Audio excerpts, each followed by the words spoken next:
Brian, do I have to do anything? Okay, I got it, thanks. I thought you had to cue it up. Thanks, I'm Steve Burns, I'm CEO of Workhorse. We are a maker of electric trucks and delivery drones, okay? And I thought I'd start with this slide, even though it's been discussed, I think, virtually in every session. This is from the Inspector General, Office of the Inspector General. And the blue line is mail, and the red line is packages, what the post office has delivered. And, you know, so I think when you see it graphically like that, intuitively one says, well, especially given the talk we heard at lunch, I think we all knew the post office was in financial trouble, but that was pretty sobering. But I think one would look at this and say, I've got the answer, you know, go into package delivery, right? Because not only is package delivery volume increasing, the profit margin on package delivery is much better than on mail.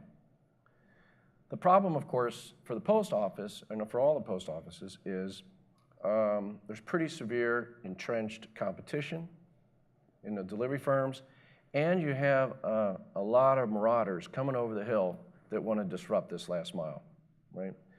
Those are all the e-commerce folks. Those are, you know, Amazon's a familiar name that we hear, but folks like Walmart, anybody that wants to start to sell things over the internet, and the Achilles heel is the shipping cost. So, you know, the Silicon Valleys of the world, and probably all around the world, have transfixed their sites, just like that small robot. What can we do to lower the cost? This graph, last time I saw a graph, this reminds me of Blockbuster in the blue and Netflix in the red, right? And, you know, looking back, of course, it's easy to see the winner. But Netflix had to invest a lot of money up front and a lot of servers and make a big bet years up front, right? Both Netflix and Blockbuster, the end game is people are watching movies, right? It's just how was it delivered? What was the most efficient way? And here, I think it's safe to say that people are going to get goods delivered to them. The good news is that's not going to change, right? It's not like that's going to go away. So how can we do it more effectively, more cost effectively? And while we're at it, to Robbie's point, let's reduce pollution, right? You know, one thing that needs, you know, so I'm in the physical world. If you're going to physically move packages, you know, on US roads or any country's roads, you know, there's just a certain amount of physics involved, right? And you're out in life and death situations on the road, people's lives at stake, a lot of pollution, because these vehicles, the stop and go nature of these vehicles is the hardest thing an internal combustion engine has to do. It's where it's worst as efficiency. So if we're going to reinvent the space, should we use the tools of old, right? Should a person in a diesel truck go around delivering things, right? I think we can see that that's going to end, right? So, but you still need trucks. Right now and for the foreseeable future, we're going to need trucks, right? So we make electric trucks. Our first big customer is UPS. Now, and UPS is a package delivery company. And the FedExes, the UPSs, the DHLs, you know, after the 25 years that they've been doing this, have really got it down, you know, to the least amount of cost possible. You can imagine the man hours that have gone into it, right? Trucks this size in the stop and go environment that these delivery folks use get about 5 miles per gallon, okay? And they've gotten 5 miles per gallon for the last 30 or 40 years. There's just no more refinement of that diesel or that internal combustion engine to wrangle out anymore. And it's really going to get worse because pollution standards are starting to come into play on these, right? We've realized that trucks account for 4% of the vehicles in the United States, yet they account for 25% of the pollution. And anything that is stopping and starting is the worst of the worst, okay? So a typical truck like this will stop 150 times a day, make 150 deliveries. A post office truck in the United States stops 700 times a day, right?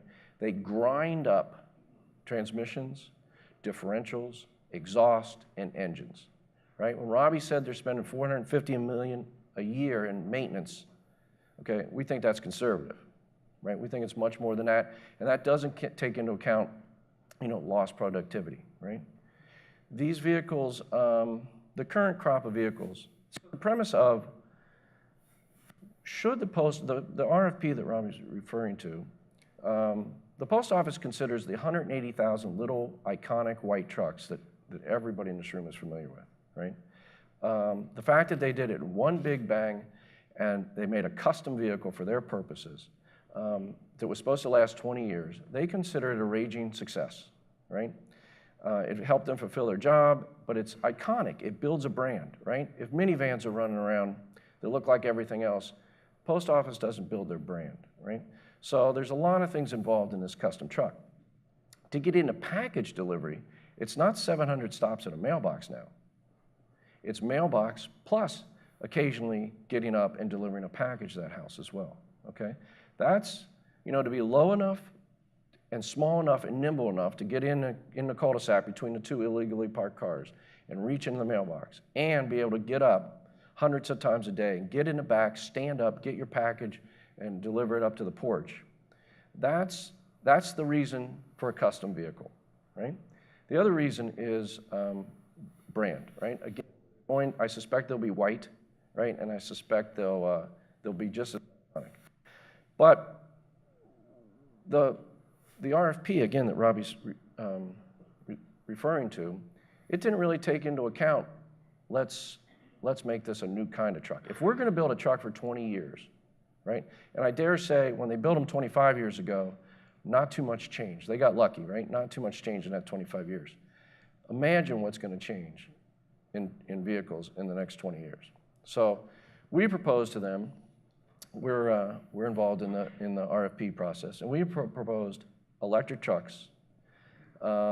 We proposed having drones mounted on top of those trucks, okay?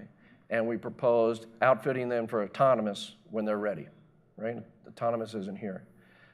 Drones aren't really here, technically. I'm going to show you that they are here. FAA is trying to figure it out. We met with them today and yesterday, and it's coming. And I'll explain to you why it's coming. Okay, just a quick look there underneath. This is the chassis. I think the notable thing there is the battery packs on the side there. This vehicle, instead of getting 5 miles per gallon, now it gets 32 miles per gallon equivalent if you count the cost of electricity. So it gets the same gas mileage as a Toyota Camry. And that weighs 19,500 pounds, right? So it's dramatic.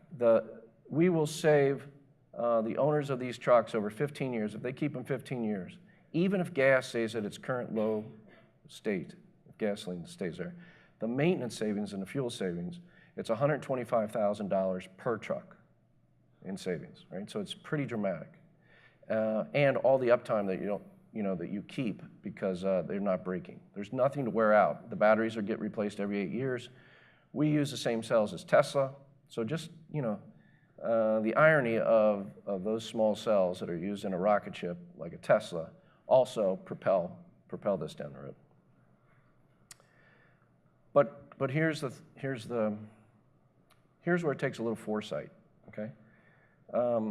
The yellow line, I don't know if you can tell, but our vehicle costs a little more up front than a conventional gas or diesel vehicle, but you can see over the 15 years how the separation starts to happen, right? The savings that come in. So you have to have the foresight. You have to say, I'm going to pay a little more now. I'm a fleet. I keep my vehicles a long time. This is if gas stays at $2 a gallon, right? If it goes up over the course of 15 years, it gets even better, right? And they're pollution-free for the all-electric, and they're near pollution-free for the range extender. Sometimes if you got to go real far, we put a little gasoline generator in there. But it's pretty dramatic, and again, it seems like a no-brainer, but when you're budget constrained, like many post offices are, you're tempted to go with the low price initial cost. But the thing about this RFP, it said, like all good government contracts, low-cost provider wins, okay? But they put an asterisk on there. And they said, by low-cost provider, we mean total all-in cost, maintenance, fuel, price of the vehicle for 20 years. And we believe nobody can touch our electric vehicle on total cost of ownership. So it's pretty compelling, and it's, again, excuse me, that's a conservative estimate, okay? But you have to say to yourself, we're going to be in business, you know, for 20 years to get these gains, right? But, and the other thing that comes into play here is the post office is the largest fleet, the US Post Office is the largest fleet in the world. Time? Okay, just a quick Horsefly. This is what we call the Horsefly. It's integrated to the top of the truck, okay? Carries a package. I'm gonna go quick here. There it is flying out of the top of the truck, okay? I have a 40-second video. We got 40 seconds? Yes, okay. Yes, All right. Of course. I want to see it. Okay. All right, Brian. It's cool. All right, so screen in there. Again, an address is not enough. You have the driver touches exactly where it should go at the house or the office.